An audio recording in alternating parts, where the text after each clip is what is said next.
first. Chris. Thank you both. Chris Mason, BBC News.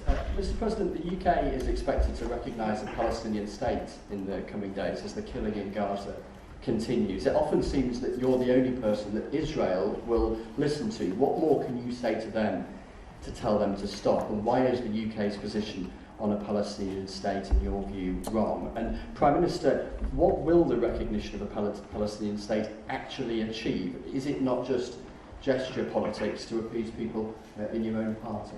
Thank you both. Well, Chris, let me just start with that, because we discussed this amongst other things. We had best part of an hour, I think, upstairs earlier today, just one-to-one, going through a number of affairs, world affairs, in private. And we absolutely agree on the need for peace and a roadmap, because the situation in Gaza is intolerable.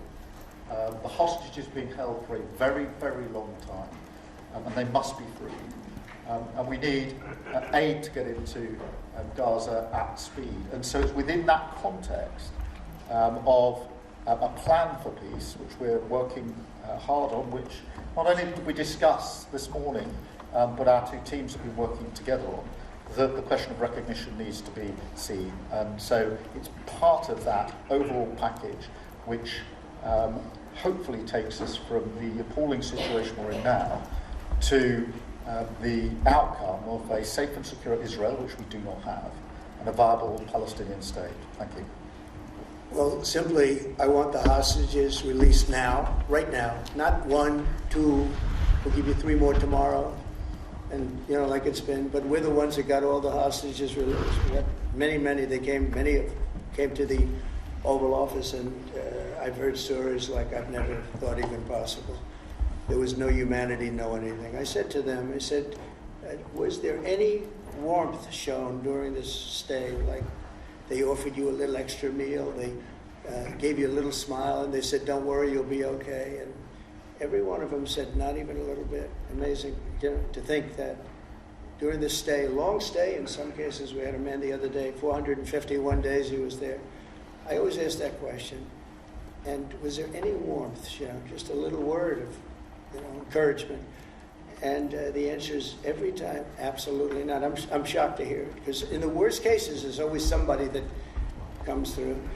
We have to remember October 7th, one of the worst, most violent days in the history of the world, not just there, the history of the world. And I got to see the tapes, and I wish I didn't see them, actually, but I got to see them. And I want an end. I want the hostages released, and I think it's going to be okay, but it has been a brutal period of time. But this has been going on for a long time. This is not something that's over the last year, 2 years, but this has been for decades and decades. But we want it to end. We have to have the hostages back immediately. That's what the people of Israel want. They want them back, and we want the fighting to stop, and it's going to stop. But a lot of bad things. Hamas said that they're going to put the hostages up as bait. They're going to put the hostages in front of any attack. And that's pretty brutal. We haven't heard that one in a long time.